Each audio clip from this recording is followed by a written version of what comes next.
Most people underestimate the power of process. They stick it in the back seat and forget about it until it's too late. But they shouldn't. Processes run the world, literally all of it. Stocked supermarkets, on-time trains, and safely landing planes are all made possible by systems of intricate, interlinked processes. They are the secret sauce of every great company, and HR teams are responsible for some of the most important processes of all. Onboarding employees, building teams, crafting culture. These vital systems are the lifeblood of every organization. That's why this episode is brought to you by Process Street, the process platform of choice for HR teams around the world. Process Street is a no-code platform that lets you transform your most important HR processes into powerful workflows. Design beautiful employee onboarding experiences with extreme engagement that increase inclusion and reduce turnover. Sync tasks into Slack or Microsoft Teams, automate emails, handoffs, and so much more. Thousands of teams, large and small, trust Process Street to manage their most important people processes. Like Salesforce, that used Process Street to onboard all the 3,000 Slack employees after the $27 billion acquisition. You can learn more and sign up for a free account at www.process.st.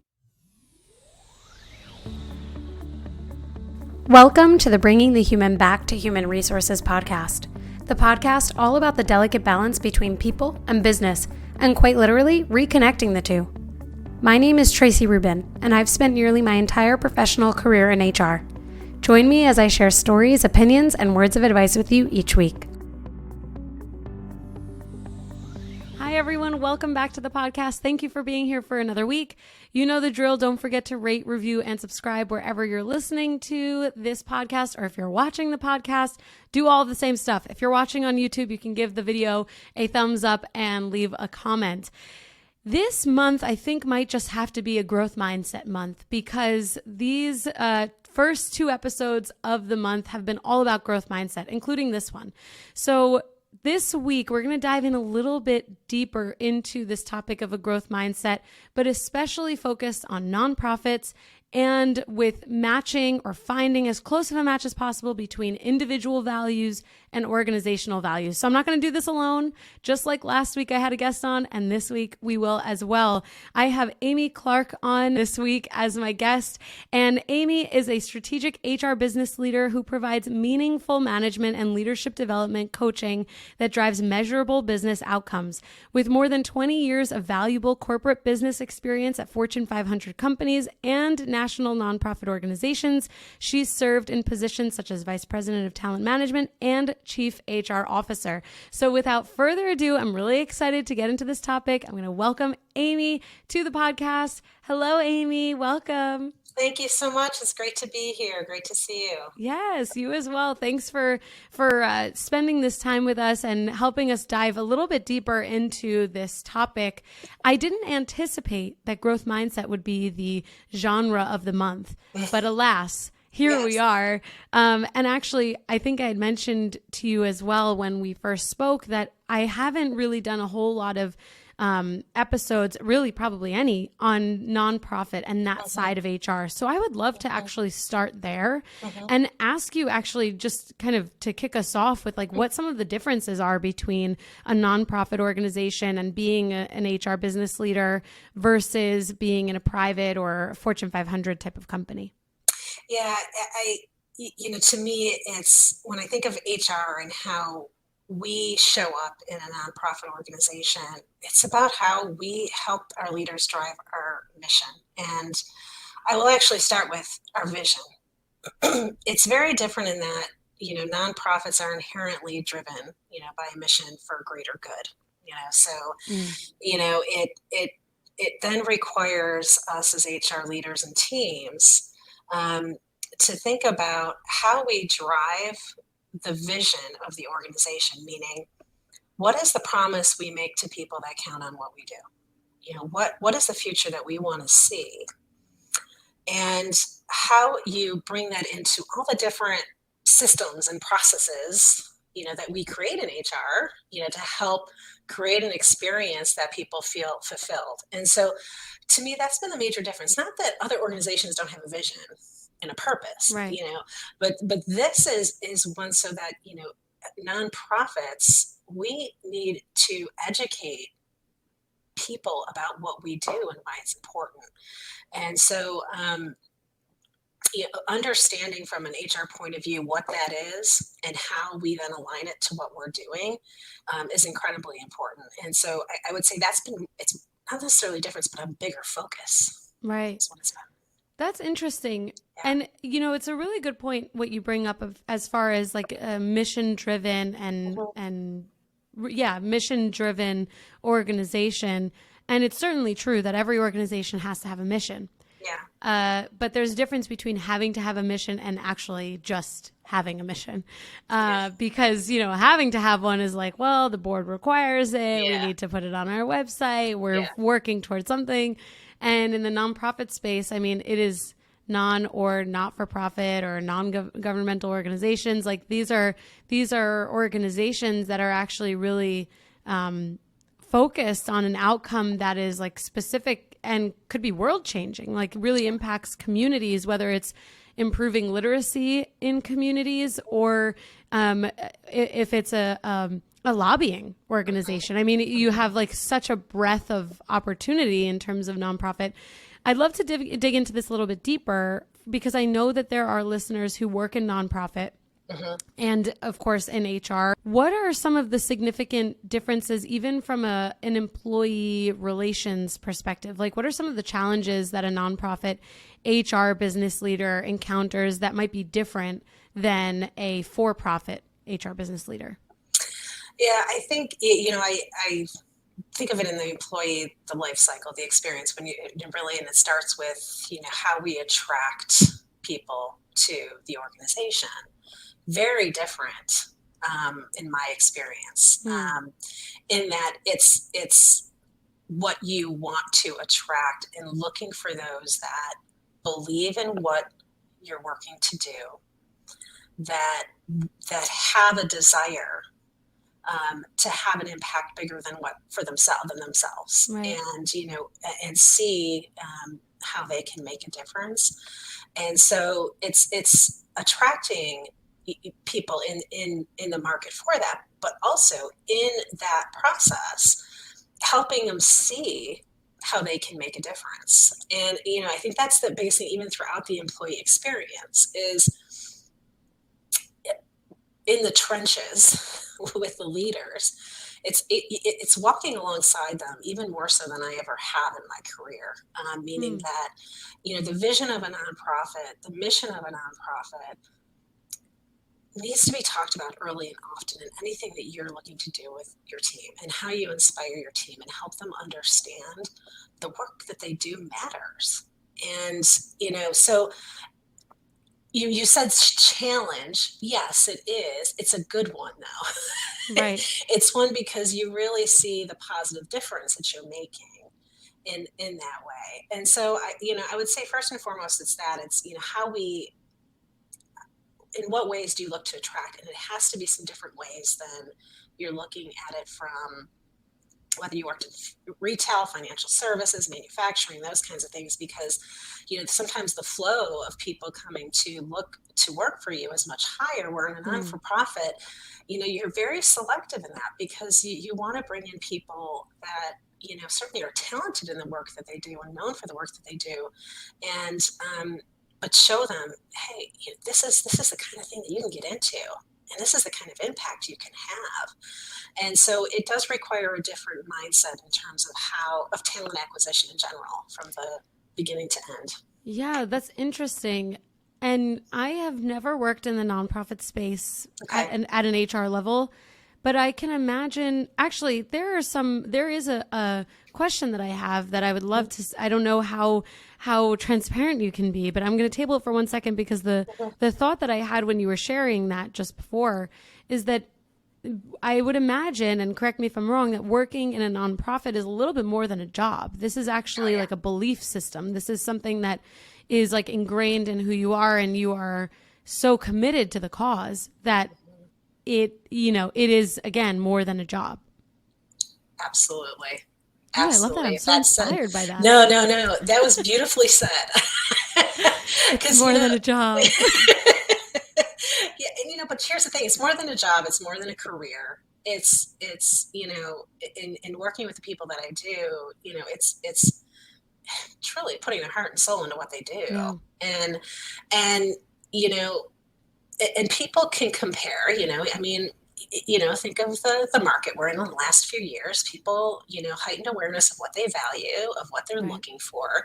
And I think from a nonprofit perspective, for us to be able to say, here's what we value and what we believe in, that it's a very different, it's a compelling message, but very different in how we start in talking to people who are interested in joining, and so Sure. I think that's, and then it continues to live on.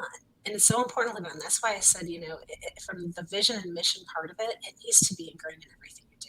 It just needs to be. And because, because it is a belief, sometimes you have those rough days where you just don't feel like you're making a lot of progress. We need to embrace those moments to say, okay, this is part of something bigger. And you know what? We're not seeing results right now, but maybe 1 or 2 years from now, we will. And how do you re-inspire people and just give them that energy to know that, yeah, we know, but we're going to get there. So it's exactly the way you said it. And it is so inspiring because and the input people can have and how they do their work is more as well. And so it's just an enjoyable, environment to be in because you are truly, helping people look inward and what they can deliver, and how they can work as a team to get there. That's awesome. I feel really inspired by that. And I mean, really, there is a shift in values, and we're going to come back to this. This is, I still have that question that I want to ask you. Okay. But we're going to come back to this. We're going to move right into this values piece because it is so important. Yeah. But I'm really, now I'm inspired. I'm going to have to get some more conversations on the nonprofit space on the podcast because it's an entire economy. I mean, there are things that would never be possible without our nonprofits. And so I appreciate you shedding some light on this. Now, the question that I know I have, I'm sure others who have not worked in nonprofit have this question too. I'll preface by saying I might have a misaligned or a misrepresentation or a misunderstanding of what might be fact, but are salaries as competitive in the nonprofit space as they are in the for-profit space? They can be, certainly, coming from for-profit, companies, there's differences. They're publicly traded, there's different stock options, things like that. And so, for nonprofits, salary is just one component. And I know you can say that for any other, but here's the thing. It's one component. And it's a belief in investing in the people we bring into the organization, and so nonprofits generate revenue like any other business would. Right. And, looking to have the costs in a way that whatever is available, we invest back in, and people are part of that investment. And so, yeah, it can be, but at the same time, it's not necessarily the same type of package from a cash compensation standpoint. However, from other things that we know people value in terms of flexibility, time off, the benefits for themselves and their family, those are things that we blend in, and that nonprofits can blend in to what they offer their people. So yeah, and sure, when you're going through a recruiting process, HR nonprofits, those are things that you may hear. We are looking for people that it's more than that for them. Mm-hmm. Well, I was going to say it's probably one of those things where the salary and I know people who work in nonprofit and their salary is certainly not low. Which is where I think I have this question because it's sometimes like, well, how is that possible? But this makes total sense that part of driving the organization, of course, is the investment in the people who are actually driving forward the organization. But to come back to this, I mean, this is more than a job. So when you're getting fulfillment outside of your salary and your full compensation, there's actually probably more fulfillment in some ways. And maybe if there is a salary difference, even if it is by $30,000, this is totally arbitrary, that because of the fulfillment in other areas that's not necessarily as felt. And this is the most compelling piece about salary to me, is that there are studies, at least I remember when I was in college and I was studying this, there are studies that show that once you pass $70,000, your happiness doesn't necessarily increase exponentially. Oh, really? And Okay. I'll have to find that and I will link it in the show notes. But I remember that there was a study done that showed that people who made like 70,000 or even more had the same level of happiness, so that there isn't necessarily a direct connection between more pay and more happiness, and that there are other things that actually drive happiness up rather than increased salary. And this could be, I mean, this is one of those things that if someone really feels connected to the organization and the mission that it's on, that is, and that's probably at the core of even the for-profit or, publicly traded companies as well, that when you feel connected to what they're doing, you're going to enjoy it more. Well, that's the thing. And I think just to comment on that for a moment, certainly we all have responsibilities and how we need to meet. I mean, we all do. But I appreciate that study. I'll look at that once you put that in the notes. But, some other ones, that I've seen too, it's interesting when they look at engagement and fulfillment of people, money isn't in the top. It's about, connecting to the work that they're doing, feeling fulfilled, the relationship with their manager, and that their manager has genuine care for what's important to them. But even if that you can't deliver on all of that, to show that there's care and understanding of what that is, goes quite a long way for people to feel like, this is a place I want to stay. I'm invested in this.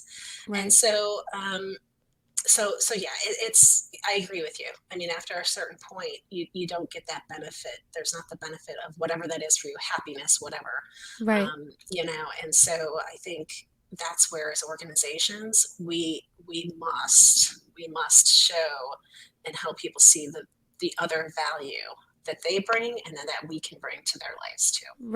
Right. Absolutely. I found the study, and I was quoting it almost correctly, that there was a study done back in the 2010s that found that happiness plateaus once a person earns $75,000 a year. So I was really close to the number. However, now I'm not fact checking this article.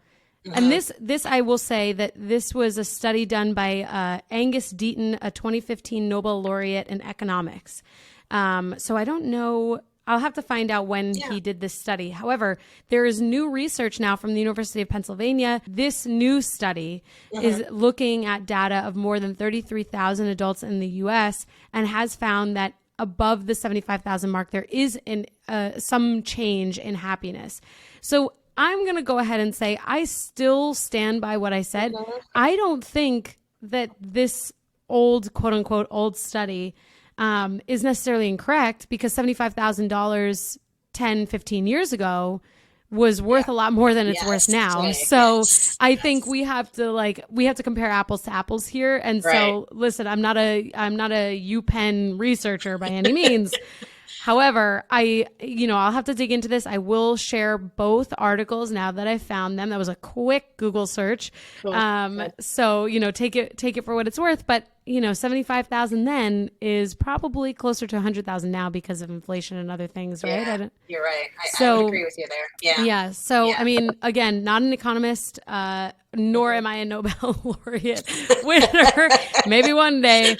But I'm going to go ahead and say I still stand by what Angus Deaton said, because he is a Nobel laureate of economics. And I think that there's something to that about how happiness is not solely defined by salary. And I think we can probably all agree to that or agree on that. So thank you for answering that question that I felt was much more hard hitting, and you totally handled it with such poise. And you were like, no, salaries can be competitive. However, we do want to, or I want to move into this subject around values. And we've talked about it a little bit already. Yeah.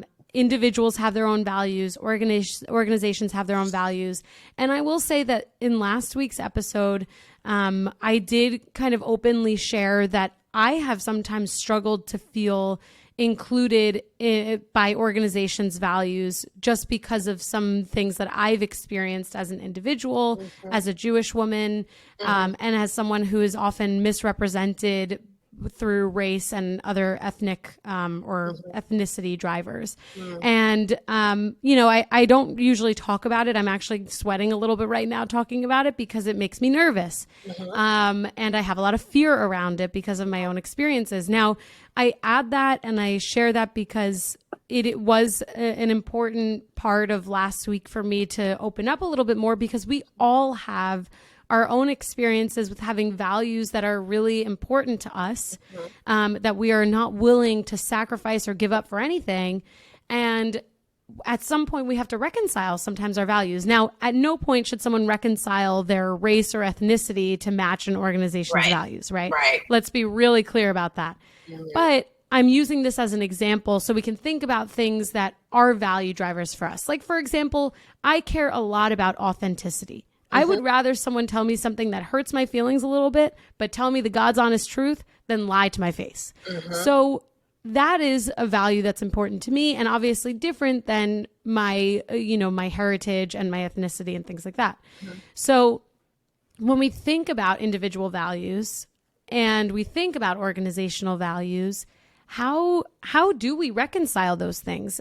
Last week, we talked a little bit about how you have to kind of get as close as possible. Organizations aren't always going to match your values. And there are certain values that should be inherently ingrained in an organization, like being honest and acting with integrity.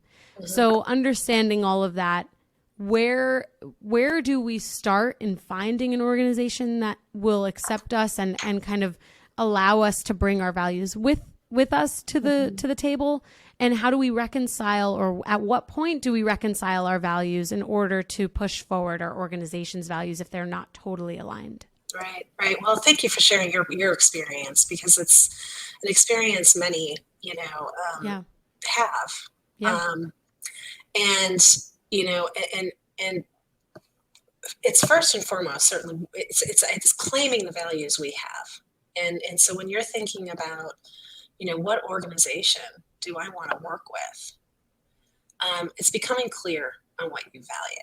And, there are many exercises you can look to do that. And the one I offer in my book is Growth Point is one way to do it, because you kind of think about, okay, here there's a whole list of them. What you said, authenticity is one of them. One of them that I drive towards is service, service to others. And that's so important to me. But what I've realized, right, when you claim your values, you start to understand why you succeed in some situations versus others, and or where you could be better. And for me, sometimes I service people so much, like, wait a minute, what about me? Yeah, right. It's like, hold on a minute, But anyway, I think it's important to claim your own, and going through the exercise of not only saying, because service, it's a word. It's not, you've got to define and understand behaviorally what that actually means for you. And so going through those exercises to say, okay, service, what does it look like? What experiences have I had? And how often do they come up for me to say, all right, these are the behaviors that I demonstrate. And then what is the outcome you want from it? Yeah. What benefit do you offer from other people? Having a value of service, having a value of family, having a value of, integrity, of authenticity. What is that? Right. And so knowing what they are for you is the first step. And so in going into organizations, and we can look at this from different views of what organization you're looking to work for, but also HR's role and leaders' role in helping people connect. Maybe we can kind of go that route to help, some of your listeners here of, when you're thinking of how we instill the organization values and help people see that they connect with them. What I've liked to do is through the various programs we do or team sessions, we do this similar values exercise, identify your own. And actually I did that with an executive development program. We did that, and we did a word cloud, to see which ones came up. And then we did look at the organization values too, and saw, there's some words that are not even here. What's this mean? Hmm. But to connect the two, what we did, so for instance, if you have something like innovation as an organization value, that's again a word, but what does innovation mean? Yeah. Right? Innovation is a word It that's is a just word. thrown. Yeah, we're innovative. Well, great, good. Right. We're innovating by recording a podcast over StreamYard. It's like innovation, baby. There you go. We got it. Got that one. But Right. you know what was interesting is when you looked at the word cloud, you saw some people say, people had creativity, people had joy, people had purpose, some other things. And so what we were able to do is, as people looked at it, like, man, they don't align with the organization. I said, but do they really? Could the opposite be true? So take a look at yours. And so what you can do is when you look at yours and you look at the organization, you kind of look at it and say, okay, what could be some possibilities? And it's literally drawing a line of connection. Yeah. Right? What is important on the organization side to do, though, is to define what those words mean. I mean, I think we've seen, they're up on the wall, we value this, great. But just like vision and mission, your values to be defined to say innovation looks like this, meaning we seek out different perspectives to generate ideas. Love that. We don't have a meeting after the meeting. Oh, a prayer to be sent up. Please don't invite me to a meeting. As a matter of fact, I'm going to auto decline. Don't invite me to a meeting after a meeting. I have strong opinions on it. I know. It's amazing how it happens though, right? Oh my gosh. But you know what? I think it happened less in hybrid and remote time because, you hang up the video. Maybe it didn't. I don't know. Who knows? I feel like it happens more now. You're right. Remote times. Because, it's less visible. Because I remember being in the office, you'd see two people walking down. I'm like, okay, what are they? Yeah. Like, oh, we just talked about that, Lucy. We just talked about it. It's over. It's done with. Close the book. Done. But that's the point, though, because, when you think about values, they shape the culture. And really what culture is how people work together and how work is done. And so, if you see that happening, you're like, oh, so it's really not inclusive because there's some conversation going on. And there was some decision that was made that and so people begin to kind of like, all right, what's happening here? Yeah. And listen, you're not always going to get it right. You're not. I mean, we're human beings. And so, but I think if values are meant to be aspirational, meant to help and guide our decisions, how we work, how work gets done, work processes in general. And so defining those things like innovation or, inclusion, and or you saying, we look at embracing technology.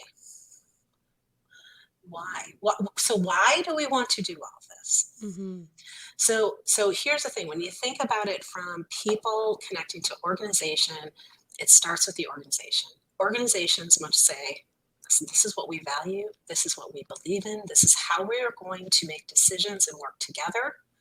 This is the vision we have for our future. Values come into the vision, and how you portray that, communicate it to the mission and goals of the organization and how you actually do the work. Hey everyone, I wanted to take a quick break to tell you about the Employee Onboarding Podcast by Process Street. If you care about crafting a magical experience for new employees and you love podcasts, you won't want to miss this. Join the Process Street team as they have conversations with people leaders and technology creators exploring the world's most magical onboarding experiences. You will learn cutting-edge best practices, industry secrets, and technology to wow every new employee that walks through your door. I recommend the episode where Process Street's CEO, Vinay Patankar, sat down with Zapier's CEO, Wade Foster, to talk about how they've scaled employee onboarding in a $5 billion remote-first organization, and a conversation with Ben Eubanks discussing how to leverage AI and automation to improve the new employee experience will blow your mind. You can find the Employee Onboarding Podcast on Apple, Spotify, Google, or wherever you listen to your favorite podcasts. Go ahead and check it out, and don't don't forget, if you're interested in supercharging your employee onboarding or other HR processes, go ahead and give Process Street a try. You can sign up for a free account at www.process.st or check out their YouTube channel for a bunch of webinars and demos. And I think organizations do have a responsibility to help people see how their values connect now, to go to the case, this really isn't connecting for me. And I'm struggling in my job because of it. Absolutely, those things happen. And so we're not always going to see that alignment directly. We're not always going to see what we want to see. We're not always going to see the change when we want to see it or how we want to see it. So it's looking inward of how do we adjust. I'm not suggesting you sacrifice or you go against anything that is from an ethical standpoint. That's not what I'm saying here. Right. But what I've seen from people is, I don't get to have a lot of input, and that's really important to me. I feel like my input is not valued. And so what it comes down to is, what conversations can you have with others to learn more about why that is? Is that true? And if it is true, what actions or things can you do to help your input to have your input be heard? To have that voice. Because many times it comes down to where, the environment, the conditions aren't set where people feel like they're welcome to do that. And so who do you need to talk to about what that is and how you can move through that, or what needs to change organizationally or within a team to help create those conditions? So, it's more of it's looking inward to say, how can I create the change I want to see? And then at some point, if I'm not seeing that change, it's a decision you make. Sometimes we just have to say, I know this isn't happening for me right now, but it doesn't mean it's always going to be this way. Right. And sometimes what also can be true, because two things can be true at once, actually more than two things can be true at once. Sometimes the company is not really clear on what the value means to them. Like they know that they want to value it sometimes, or that's like part of the exercise that they went through when they started it however many years ago, or they created these values however many years, like 30 years ago. But sometimes I think one of the things that actually I was thinking about as you were sharing was that we, as companies grow, as companies evolve and change, you bring on new people, and those people are all an interpretation of the values. Everyone has their own interpretation of the values, and then they hire people through that interpretation, and those people hire people through that interpretation. It is like sometimes a bad game of telephone. And if we think about a value like honest communication, let's just a random value, right? Although I don't think any organization is probably that specific, but let's just say, and you hire someone who's like really direct. Some people are going to really love that. Oh, that's totally in my values. Like for me, I would be like, oh, sign me up for that team. And then there's probably someone who's like, oh, honest communication. Okay. Thoughtful, well thought, and then maybe it sometimes comes off as less transparent because they're taking so much time to think through what they say, to be honest about it, that maybe it's a little bit sugar-coated and a little delayed. And that works for someone, but two interpretations of the same value with different value sets because of what those leaders value. So this basically what we're saying is everyone's screwed and it's a conundrum. No, I'm kidding. Just kidding. I have no answer. You have no answers. That's it. You're screwed and it's a conundrum. I love it. Oh God, that was funny. But really, I think this is actually, I'm a diehard optimist. What I see this as is basically an opportunity for anyone that is hopefully looking to grow into a leadership role or have an impact. If they say, you know what, this is what the value means to me. This is how I drive this value. Then you're talking about a value add and not a value fit. And I have talked about this before, right? Isn't it? That is just like everything. I have to get that like on a board somewhere.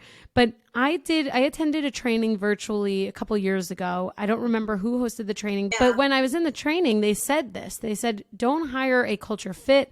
Don't hire a value fit. Hire a value add, a culture add. And actually, now that I think about it, this was an all voices training, I believe, for diversity, equity, and inclusion. So this idea of a value add, my mind, it was like in that, I felt the growth mindset. I was like, yes, you know, and if anyone's not watching the video, I'm basically just making an explosion of my brain.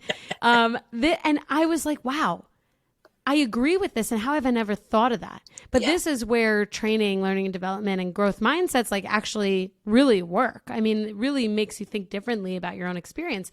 And so I've been taking this through with me throughout my career since then, because this is where, and even this is how I have reconciled some of my own considerations and my own values. It's like, well, I don't want to always fit in to a value set with an organization. I want to add value, and I want to add values to the organization. And coming back to this point that you made about how values are just words, and like these are, we have to have like, thought behind it. We have to have intention behind it. It's like each value has to have a behavior, and you have to be able to share the whys and the whats and the hows behind values. And this is an exercise that I would recommend for any HR business leader out there. I did this in multiple companies now where we've taken values and we've said, okay, well, how are we going to make these values breathe? And we've added behavior. They're almost like, what are they called in math? Like, are they convectors, where it's like they have the arrows going back and forth, and it's like with this comes that, and you have to have the. I think I'm using the wrong terminology here. I can't help you there, but it sounds good to me. Might have to do a quick Google search here.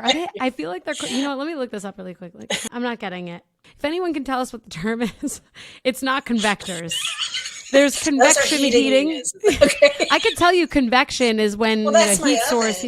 Right. We're getting way too far away from the values here. If anyone knows what the real term is, it's a mathematical connection. That's what, in my mind, makes sense as far as adding a behavior to a value so that they can become living, breathing elements of an organization. So be a value add, not a value fit. That's what I'm going to close on, right? I love that. And you know what? Is just one quick point on that too. Please. It is about meeting people where they are. My to your phrase. point of honest communication. To me, I'm introverted. I'm very. I have that time to think, but I know, to your point, I think, well, is she really telling me everything?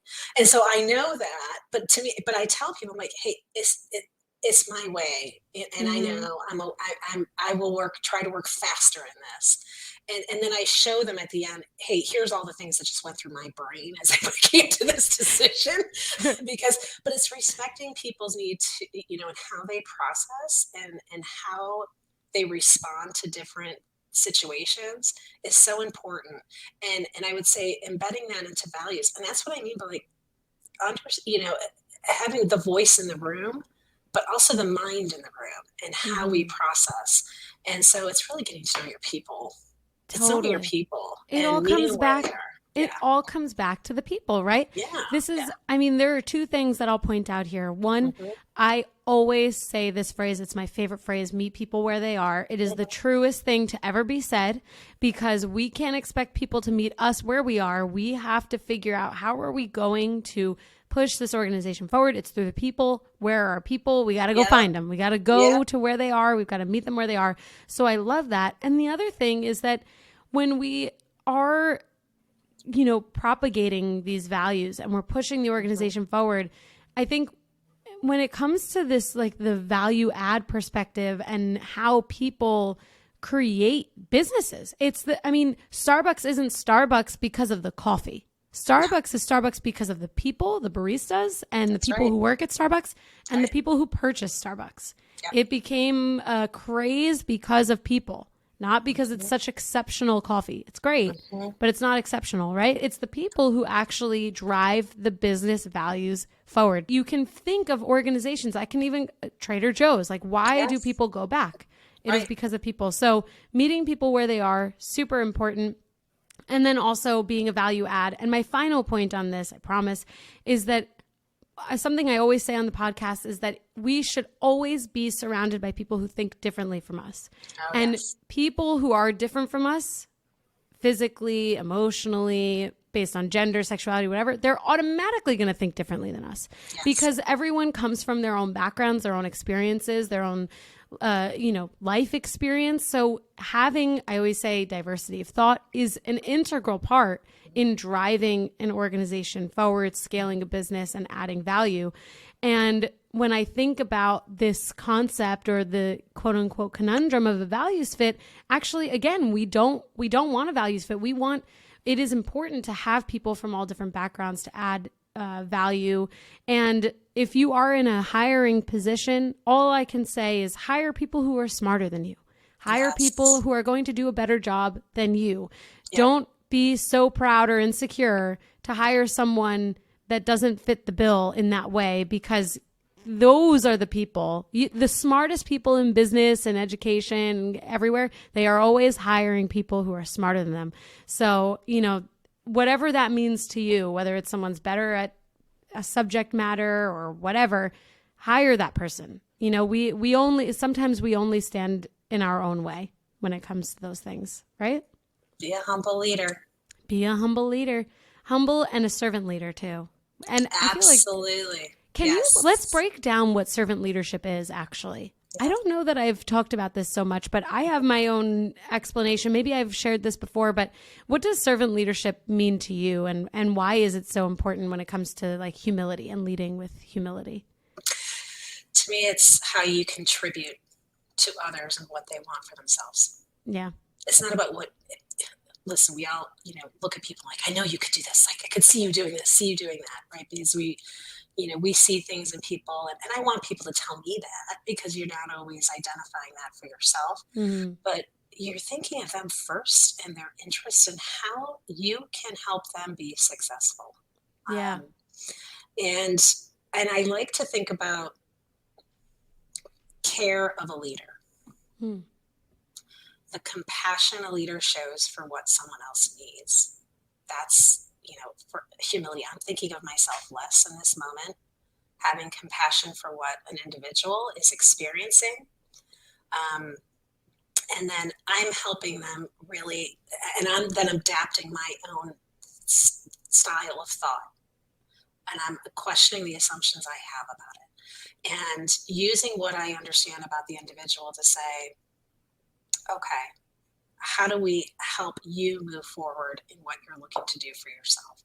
So that care itself, and really helping people then, and then reinforcing is what I like to say then too, reinforcing for you as a leader, this is not about me. Mm-hmm. Mm-hmm. This is about, now let me just, disclaimer here. Yes, we're in an organization. We want the organization to be successful, but without understanding what success is for each person, you're not going to get there. Boom. It's an individual journey. Yeah. As much as you try to say, I think you need to develop this, this, and this. Oh, well, gee, thank you. So you know what? It's, development and growth is a change process. You need to help people see it, and you need to do it in a way first to say, what's important to you? Mm-hmm. And then empathy comes into play to kind of to then place yourself in a position, not sympathy. It's more of putting yourself in their experience. Mm-hmm. Because then with all those things, you're more skillful in what you're doing. And so to me, I look at servant leadership, humility in a way of, again, we can say these words. What does it look like in action? I love that. So I love that. Someone once told me probably the very beginning of my career when I was still at Target, they said, figure out what motivates an individual and you leverage their motivations to lead them. Figure out their why. Some people are motivated by money. Some people are motivated by input. Other people are motivated by challenges, opportunities, whatever. And when you explain something or you develop someone through their motivation, you've got their buy-in. Not only their buy-in, but you also have their commitment. You're right. And I love that. And also, the two things that I was thinking about. One, this idea of servant leadership, I mean, there are leaders, I've seen them firsthand, who are so excited that now they have the title that it's not about anybody else anymore. And that it's an instant fail. You failed before you've even started. Absolutely. Because you're a leader to lead yes. other people. And, you know, I've shared my own personal like growth as a leader on the podcast about how, you know, someone has given me really good advice about how sometimes it's important to like pull back. And you might be really good at executing something. I know I can execute something in my sleep, right? Certain things. But that's not the point of being a leader. The point is actually to let go and let lead and let other people take the opportunities that were afforded to us by our servant leaders.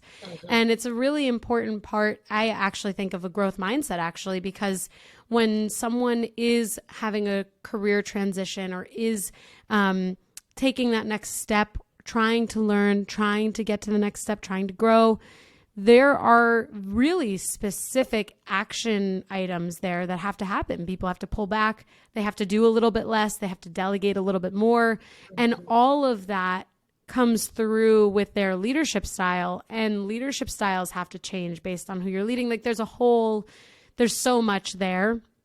And I just want to close out by saying it's not convector, it's vector. We found it. Nice. I had a revelation. I had a revelation. So I'm keeping all that nonsense in. I'm not editing that out because otherwise this bleep does not. Yeah. I was like, oh my God, I got it. And but the thing is, like, I wasn't even thinking about that. It just was like, boop. I'm like, oh, wow, that's how memory works. It's so fascinating. It's not there when I need it, but when I don't, it comes up. I know. It's like, but you see, you removed yourself from it and your mind just kind of. Right. Sometimes we just try too hard. This is the truly like the crest of my life. If I try a little bit less, a lot more will happen. Like, let me just pull back a little. Just pull But back. that sounds great though, right? Because it's like, okay. It's like forcing a square into a circle peg. Like, why isn't it working? And then you're just like, screw these blocks. And then all of a sudden it's like, oh, there's the circle that I was looking for this whole time. Yes, exactly. Very poetic, really. I'm having many life revelations on this recording. I'm enjoying that. That's great. I think you have to remember that because it's just, because you're right. I think it's just, just looking at this from a messaging standpoint, seriously, it is sometimes you get so stuck and you're trying to force something. And that's what a fixed mindset means. You're kind of like, you're saying, well, what I know is what I know and it's going to work. And that, you know, and it's that, and it's also saying, you know, I've got to prove that that's what works versus saying, you know what, maybe this isn't meant to go together and there's another way. Right. This is the proverbial and metaphorical growth mindset.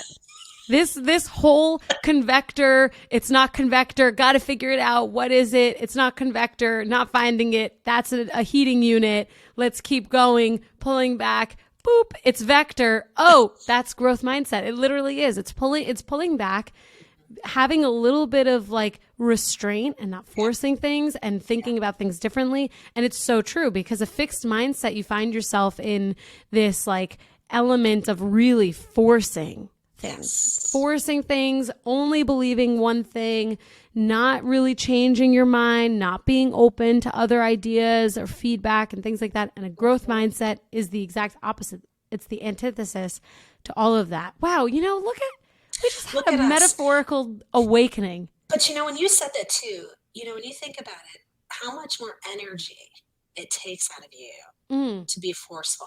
You know how they say too, it's so much more energy to be angry and frustrated at something than it is to be just be happy and just kind of that smile. It gives you energy versus just getting the energy you are using that could be used to something else. You just sparked that for me. So thank you. It's true. Because it is so true. It's the same way. When you're trying to force and you're in a fixed, you're using too much energy there. Right. It costs nothing to be kind. This is like the best. Yeah. That's like the best. Yeah. And as someone who can really get heated, I always remember that, because it's like, let's not and say we did, because it really is a waste of energy. It's like, okay, great, she's a firecracker, maybe, but like, what is that good for? It's not good for anyone. No. And being kind, it really is. It's true. Like being kind and being, happy, or at least like thinking through things a little bit more optimistically, maybe. And that doesn't come easy to everyone. I realize that. But it is something that really is a lot less of an energy consumer than just being negative and having this like, downward look at things. And actually, I'll bring this back to a real life example. I shared on the podcast last year, I quit my job that I was in before my current job after 3 months. Didn't even hit 90 days. I was like, I'm out. And it was not, I couldn't be a value add. It was not a fit for me.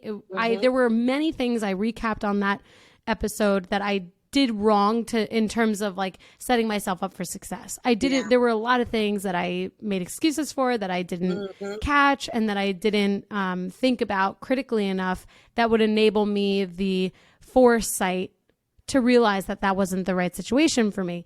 And, I remember there are moments, I'll preface this, I'm sure I'm not alone in when I think about sometimes past experiences that you can romanticize them. Sometimes like, oh, well, could I have stuck that out? And I always say it's like a bad ex relationship. Don't go back there. Like you can easily romanticize the good things, because after time has passed, you're not remembering all of the things that led to your decision to leave, or maybe not remembering them as front of mind as like when you were living through it. And so I always remind myself of that, like, don't regret that decision, because I made it with good reason. But I remember the mindset that I had in those 3 months. Ooh, you didn't want to be around me. And I am overtly optimistic. Sometimes I make people sick by it. I mean, it's true. And I have always been this way. But in that, I was so affected, and I couldn't snap out of it. I could not snap out of the mindset of that downward spiral. I was angry and frustrated, angry with myself, frustrated with myself and other people. But if I had kept that, because there was good reason for me to feel that way, if I kept that kind of like, okay, I have reason, I'm justified, I can feel this way, I'm doing all the things that I need to do to find a new job, but let me not waste my energy. Let me just do the thing, be myself, smile, and be happy. And I was always kind. I'm always kind. That is without saying. But, you realize sometimes when you look back on your own life experiences, the energy that you've wasted and the time that you've wasted in this energy. And I think that was a huge part of my growth journey, was realizing that as optimistic and happy and passionate and positive as I am, it just takes one experience sometimes to bring that negative energy out of you, to change your mindset from growth to fixed. And it's the same thing where it's much harder to go from a fixed to growth mindset, because it does take a lot more intention, and it's easy to fall into a fixed mindset because it's easier to just say, I'm going to do what I want and I'm not going to listen to anybody. But just as fast as you can go from a growth mindset to a fixed mindset, you can also put in that same intention and reinvest your energy from going from a fixed mindset to a growth mindset. Yeah. Well, congratulations. Because and seriously, because, you use that experience and you didn't look at it in the form of regret. I mean, sometimes we do for a moment. We just wallow. Yes. Wallow, I did. So sometimes we need to do that, though, because otherwise it's just going to continue to, interrupt what we should be doing. And, you discovered a growth point for yourself. And what, I mean by that is saying you looked back at something, and I've done the same. And I encourage people to do that. You look back at experiences that were pivotal moments for you. It could be an experience like you had a year ago, or it could be an experience to your childhood, early career, that you then say, I know I could have been different, or I know this can be different for me. And you start to then identify specifically, why things happen the way they did, And then, as you said, being intentional, meaning what are those actions? What are those things that you will do to help you then become who you want, or get to where you want to be? Right. And, Exactly. and, in similar ones, you look back on your life, and sometimes it's in a way of saying, yeah, I could have done that a heck of a lot differently. But then you look back on your life, and you say, how have I handled that? There are messages that still hold true today. So don't make it drown out and complicated. Kind of go back to those things and say, what worked for me then? How can I bring this into what I'm facing today? What messages came out of that experience? So it's more of that learning moment, and that point in which you kind of say, all right, I know I can be better. I know I can help those around me be better. And this is what worked for me in the past. So, people say, you look at the past is the past. It is, but you learn from that. Yes. And actually, it's exactly that. If you learn from it, there is nothing to regret. No. Because there's and my dad actually says this all the time, that you can't, and obviously there are always outliers in situations, so just take it for what it's worth at face value. But, a situation is never truly bad if you're taking something away from it, if you're learning something and you're growing from it. And I think he probably used different words, and maybe I'm like loosely translating what he said, but that is, and it's really true. If you can take a situation that maybe did change you and was impactful positively or negatively, and you can take that away and really apply the learnings or the growth that you receive from that, then actually it's done a lot. And there will always be situations like that. I talked about bad leaders that I've had that have done that for me, that have been some of the best experiences in the end, because you learn a lot from the people that you don't agree with. I totally agree. And I really appreciate your hindsighting that and adding color and flavor to this message. It's really important. Yeah. Yeah. And, the one thing, just coming off of what your dad shared with you, it's, those are important things to remember too, is how you grew up and those message points from anyone in your life. And I remember the one thing my dad would say, like, no matter what happens, you'll be okay. And of course, a teenage girl, I'm like, oh, come on. Seriously? My world's Dad. Thanks. That was really helpful. But you know what, though? Exactly. Then I was just much more, I didn't have as much experience, but, over, in time, so he would extend that to some things. And, he had passed when I was 16. And as I was going through life, I know I would keep that quote. And I'm like, you'll be okay. Because you kind of think about what are the things that could happen, and you're going to be fine. And so I look at that quote differently in the point of my life than I am now. As simple as that is, it's been one of the most valuable things that come to mind for me, and everything, because you begin to have a meaning, what it means for you, and how it helps you move forward and have some resilience in what goes on in your life. So absolutely.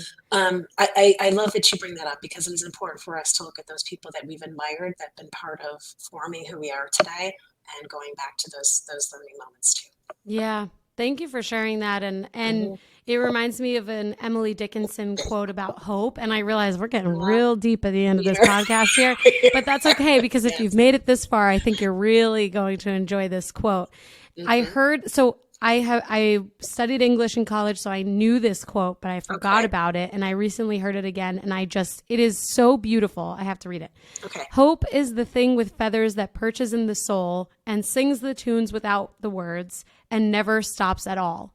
And, when you reflect on that, it's like you might stop listening, but it doesn't stop singing. So there's always hope. There's always something inside of you that's like, keep going, keep going, keep going.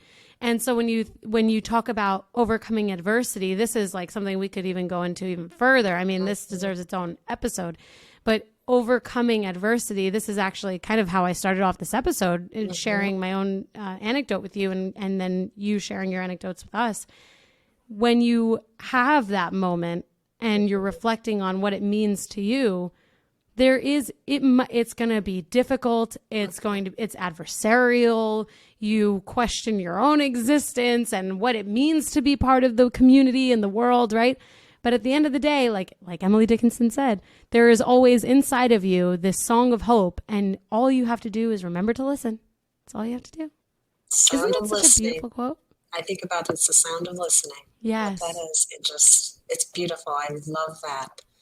I love that. I'm going to have to look that up, and then I like to write those certain things down. Yeah. To have in front of me, and sometimes it's the silence and just knowing that things will come together. Yes, it's true. It's so hard to remember in the moment, but you can always come back to this episode and listen to the end. Going to minute number, whatever. Yeah, right.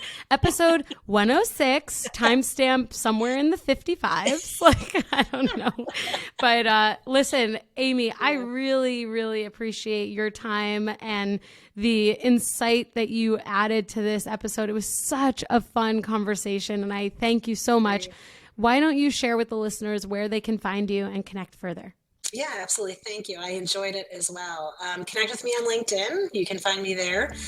Take a look at my website, growthmindedleadership.com, where you will see some information more about growth mindset, as well as some other resources. I have my bookshelf on there, like literally here, but also my website of the books that have inspired me. So take a look, and happy to connect and have further discussion. So thank you.